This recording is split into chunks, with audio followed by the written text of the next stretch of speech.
किसान साथियों, आज हम कुछ ऐसी खादों का इस्तेमाल आपको बताएंगे, कुछ ऐसा देखभाल आपको बताएंगे जिससे आपकी गेहूं में जब बालियां निकलें तो काफ़ी अच्छी मात्रा में निकलें, मतलब काफ़ी अच्छी स्वस्थ बालियां निकलें और बालियों के अंदर दाने भी काफ़ी अच्छे आए, बालियां मोटी लंबी निकलें जिससे आपको भरपूर उत्पादन अभी मिल सके। किसान साथियों, अभी तक हमने जो कुछ भी किया उससे हमारी उम्मीद करते हैं आप सभी की भी गेहूं की फसल अच्छी होगी। अब हम जो आगे करेंगे उससे हम कोशिश करेंगे कि हमारी बालियां भी अच्छे से आ सकें।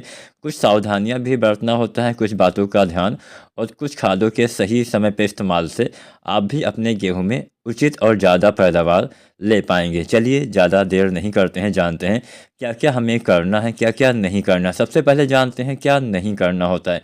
किसान साथियों, इस अवस्था में बहुत सारे किसान साथी बहुत सारी दवाओं का इस्तेमाल, अभी अगर हम मान के चले गेहूं की फसल लगभग 60 दिन 70 दिन या 80 दिन के अंदर आसपास होगी, तो 60 से 80 दिन लगभग मान के चलिए 80-90% किसान साथी ऐसे होंगे जिनकी गेहूं 60 दिन से लेके और 80 दिन के आसपास की होगी। मतलब बालियां या तो निकलने वाली होंगी या गबोड़ अवस्था होगी या फिर कुछ बालियां निकल भी आई होंगी जहाँ पे बहुत अगेती बुआई हुई हो। तो यहाँ पे हम सबसे पहले बात करते हैं कि आपको इस अवस्था में यूरिया खाद का इस्तेमाल नहीं करना है। अभी तक आपने जितना भी यूरिया डालना था उसका इस्तेमाल गेहूं की बुआई के 50 से 55 दिन के भीतर ही करना होता है। बाद में यूरिया डालने से पौधे की लंबाई ज़्यादा होने से फसल गिरने की संभावना काफ़ी बढ़ जाती है। तो यूरिया भूल कर भी इस अवस्था में इस्तेमाल मत करिए। बाई चांस आपको दिखता है कि हाँ, नाइट्रोजन की कमी गबोड़ अवस्था में या बालियाँ निकलते समय दिख रही है, तो ऐसी दशा में आप यूरिया का स्प्रे विधि से प्रयोग कर सकते हैं। 1 किलो 1.5 किलो या 2 किलो अपने फसल में पीलापन के हिसाब से आप यूरिया का छिड़काव करेंगे तो भी आपको फ़ायदा मिल सकता है। पीलापन अगर आपको दिखता है, गबोड़ अवस्था चल रही है, तो यूरिया लीजिए आप लगभग 1 से 2 किलो। इसके साथ आप मिला लीजिए जिंक जो आता है 12% वाला, लगभग 120 ग्राम। ये दो चीज़ें आप कभी भी आपको पीलापन दिखता है तो आप स्प्रे कर सकते हैं। 50 दिन के अंदर दिखता है तो आप मिट्टी में भी यूरिया डाल सकते हैं, लेकिन 50-55 दिन के बाद आपको यूरिया खाद मिट्टी में ज़मीन में इस्तेमाल नहीं करना है, नहीं तो नुकसान होगा। इस अवस्था में बहुत सारे कमेंट आ रहे हैं कि क्या हम खरपतवार नाशी का इस्तेमाल कर सकते हैं।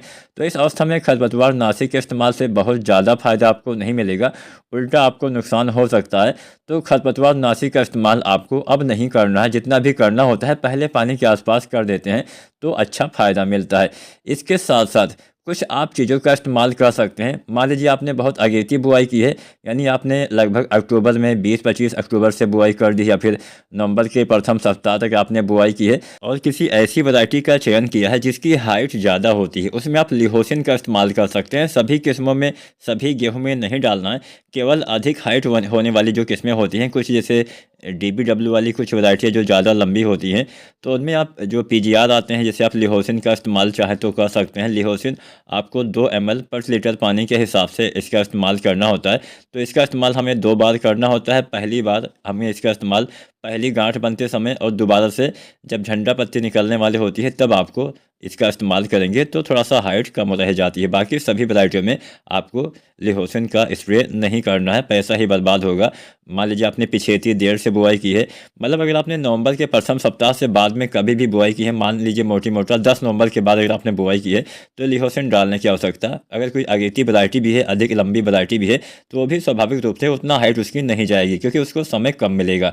तो यहाँ पे लिहोसिन अपने फसल के हिसाब से अधिक जो लंबी होती हैं किस्में उसमें डालना होता है। अब इसके साथ कुछ 1-2 खाद होती है जिसका हम प्रयोग करते हैं, जैसे हम गबोड़ अवस्था में बालियाँ बनते समय NPK 05234 का इस्तेमाल करते हैं।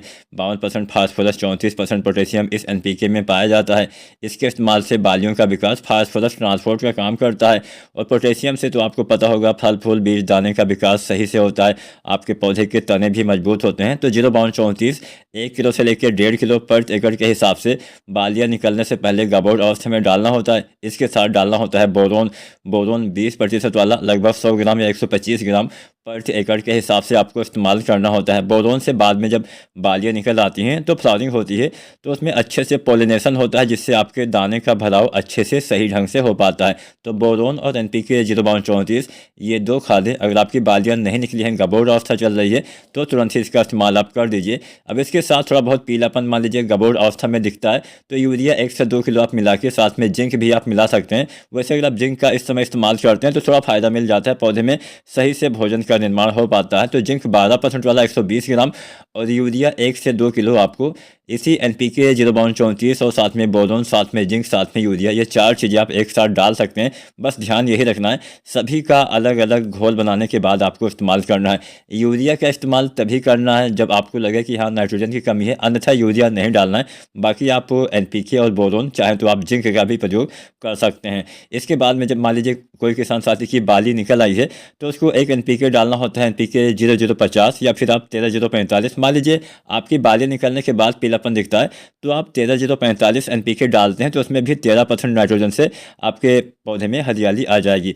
तो उम्मीद है आज की वीडियो, आज की जानकारी आपके लिए उपयोगी साबित होगी। वीडियो अच्छी लगी हो तो लाइक करें, कोई सवाल हो कमेंट करें और चैनल को सब्सक्राइब नहीं किया है तो SRJ खेती चैनल को सब्सक्राइब करें। धन्यवाद।